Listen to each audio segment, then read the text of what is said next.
길고 길었던 리플과 SEC의 소송. 그 소송의 결말이 다가오고 있습니다.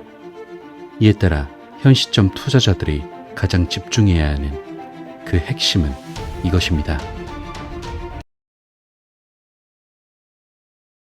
안녕하세요. 크립토피아입니다. 금일 브리핑 시작해볼게요. 자, 먼저 시장이 하락했던 이유에 대해서 짚어보려고 하는데, JP모건에서 최근 암호화폐 시장 약세 진원지로 암호화폐 거래소 제미니를 지목했거든요. 최근 제미니언에 자금을 넣었던 채권자들이 암호화폐를 돌려받았는데, 이를 차익 실현하면서 가격이 내려갔을 가능성이 있다는 것이죠. 그러면서 7월에 있을 마운트곡스 채권자 암호화폐 반환 시에도 비슷한 일이 발생할 수 있다고 지적하고 있는데, 여기서 제미니언은 암호화폐 제미니에서 운용한 일종의 대출 상품이거든요. 고객이 거래소에 디지털 자산을 맡기면 그에 대한 이자를 주는 컨셉으로 인기를 끌었지만, 협력사인 제네시스 트레이딩이 파산에 빠지자 지난 2022년 11월 자금 상환을 중단한 바 있는데, JP모건은 그동안 제미니언에 넣었던 암호화폐를 받지 못했던 채권자들이 지난 5월 29일 채권의 97%를, 6월 20일에는 3%를 수령했다고 설명했고, 이를 달러로 환산하면 약 21억 8천만 달러에 달하는 암호화폐예요. 그리고 JP모건 애널리스트들은 채권자들은 대부분 소액 투자자라며 이들이 받은 암호화폐를 현금화했을 가능성이 높다라고 지적했는데, 출금 정지 직전 비트코인 가격은 개당 1만 7천 달러 정도로 비트코인 기준으로 보면 이들은 이미 채권액 3배가 넘는 순이익을 올린 셈이죠. 이에 대해 JP모건 애널리스트들은 최근 하락을 보면 시카고 상업거래소 선물 포지션이 크게 감소되지 않았다며, 이는 매도 주체가 기관 투자자가 아니라 개인 투자자라는 것을 의미한다라고 덧붙였거든요. 그리고 이들은 투자 메모에서 이 논리를 오는 7월 초 채권 상한을 실시하는 마운트곡스로 연장했는데, 파산 권재인이 밝힌 바에 따르면 마운트곡스 채권자들은 7월부터 10월까지 2014년 거래소에 맡겨놨던 암호화폐들을 순차적으로 수령하게 되고, 비트코인만 해도 14만 2천 개에 달하는 물량으로서 JP모건은 대부분의 암호화폐는 7월 내로 상환이 이뤄질 것으로 예상하고 있다라며, 7월에는 암호화폐 가격이 약세를 보일 가능성이 높다고 분석하고 있죠. 그렇다면 이렇게 우려되는 소식으로 인해 정말 다음 달은 하락하게 될 것인가에 대해 생각해 볼 수 있는 추가적인 소식으로, 미 증권거래위원회 심사를 받고 있는 미국 이더리움 현물 상장지수 펀드가 이르면 7월 4일 승인될 것이라는 보도가 나왔거든요. 시장에서 자산 운용사들과 SEC 간 협의가 마무리 단계에 접어들었다라며 1, 2주 내로 승인이 마무리될 것이라고 보도된 건데, 지금까지 SEC에 이더리움 현물 ETF를 신청한 자산 운용사는 총 8곳으로 이 중 2곳의 자산 운용사 임원들을 인용해 현재 서류 수정 절차는 사소한 문제를 해결하는 정도의 단계까지 진행됐다는 소식이 전해졌어요. 여기서 이더리움 ETF에 대해서 정확히 말씀드리면, 나스닥, 뉴욕 증권거래소 등 제도권 금융자산을 거래하는 거래소에서 사고 팔 수 있도록 이더리움을 증권화 시킨 상품을 말하는데, 암호화폐 거래소를 이용하기 어려운 고연령 투자자들이 이더리움 투자에 접근할 수 있게 된다는 점이 장점이고, 특히 현물 ETF의 경우 발행 과정에서 반드시 이더리움 현물 보유가 필요하기 때문에 이더리움 가격을 올려줄 호재로 인식되고 있어요. 실제로 지난 1월 10일 SEC 승인을 받은 비트코인 현물 ETF의 경우에는 승인 이후 지금까지 비트코인 가격을 30% 넘게 올려놓은 것으로 평가받고 있는데, 이 기간 동안 비트코인 ETF로 순이입된 자금은 144억 3,500만 달러에 달하며, 같은 기간 이더리움 현물 ETF에 같은 금액이 유입된다면 시가총액 차이상 비트코인 상승률의 몇 배 이상 가격이 올라갈 것으로 분석되고 있죠. 그리고 SEC는 지난해 10월 첫 번째 이더리움 선물 ETF를 승인한 데 이어 올해 5월 23일 이더리움 현물 ETF를 부분 승인했고, 이제 자산 운용사들이 제출한 증권 신고서만 승인되면 바로 ETF 출시가 가능한 상태예요. 그럼 여기서 중요한 건 실제로 이더리움 현물 ETF가 승인된다면 얼만큼의 자금이 유입될까 하는 것인데, 먼저 자산 운용사 비트와이즈의 분석을 기반으로 하면 이더리움 현물 ETF가 승인되면 18개월 동안 150억 달러라는 상당한 자금이 유입될 수 있다고 긍정적으로 분석하고 있는 상태거든요. 하지만 이와 반대로 적지 않은 암호화폐 업계 전문가들은 막상 출시될 경우에는 이더리움 현물 ETF의 파괴력이 그다지 높지 않을 수 있다고 지적하고 있는데, 영국의 자산 운용사 코인쉐어스의 리서치 책임자인 제임스 버터필은 이더리움은 시가총액 규모나 거래량이 비트코인에 비해 작고 비트코인 가격 움직임에 큰 영향을 받는다라고 설명하며, 이더리움 현물 ETF 역시 시장 판도를 좌우하는 핵심 변수보다는 비트코인 가격에 따라 움직이는 종속 변수에 가까운 역할을 할 것이라는 얘기를 하기도 했어요. 그리고 비트코인 현물 ETF가 그랬던 것처럼 출시 직후 이더리움 현물 ETF에서도 대량의 물량이 나오면서 가격이 하락할 가능성도 점쳐지고 있는데 지난 1월 비트코인 현물 ETF 시장에서는 기존 투자 신탁 상품을 ETF로 전환했던 그레이스케일 비트코인 현물 ETF에서 출시 직후 차익 실현 매물이 대량으로 쏟아지면서 비트코인 가격이 15% 이상 밀리는 형상을 생각해보면 되죠. 따라서 결과적으로 보면 단기적으로는 시장은 여러 우려할 만한 요소가 많아 아직은 신중한 접근이 필요하다는 거 체크하시고요. 그럼에도 불구하고 장기적인 전망은 여전히 기대된다는 것 역시도 같이 체크하시기 바랄게요. 다음으로 리플 소식 살펴볼게요. 그 중에서도 핵심이 되는 소송에 대해서 체크해보려고 하는데 일단 현재 소송에 대해서 짚어보면 SEC는 리플에게 약 20억 달러라는 벌금액을 요구했다가 리플이 격렬히 반대하고 리플은 일전 시장에 충격을 주었던 테라 사태를 예로 들며 우리가 범죄를 저지른 것도 아닌데 테라 사태의 벌금액보다 리플의 벌금액이 훨씬 더 센 게 말이 안 된다 라고 말하자 SEC는 20억 달러에서 1억 260달러라는 벌금액으로 낮춰 요구를 했었죠. 하지만 리플은 이에 대해서도 수긍하지 않고 합의 금액을 1000만 달러 미만으로 해줄 것을 제시했어요. 그래서 현재는 최종 판결만 기다리고 있는 상태인데 여기서 주요 전문가들의 분석을 살펴보면 먼저 전 SEC 변호사 마크 파겔과 제임스 페러를 포함한 변호사들은 SEC와 리플 간의 합의가 여전히 이루어질 수 있다고 보고 있거든요. 그리고 리플 소식을 주기적으로 전하던 제레미 오건 변호사는 소송이 물론 합의로 갈 수도 있지만 지금은 리플이 소송에서 우위를 점하고 있기 때문에 합의할 가능성이 낮다고도 분석하고 있어요. 그리고 더욱 중요한 것은 일전 약식 판결에서 XRP는 비증권이다 라고 판결했던 아날레사 토레스 판사의 판결에 대해 SEC가 항소할 가능성 역시도 낮다고 분석되고 있거든요. 왜냐하면 리플 약식 판결을 지방 법원 판결에 그대로 두고 손해법원 수준으로 가지고 가지 않을 거라는 분석인데 제2 손해법원은 이전에 코인베이스에 유리한 판결을 내려 암호화폐 2차 판매는 증권이 아니라고 판결하면서 XRP는 비증권이라고 판결했던 아날레사 토레스 판사의 판결에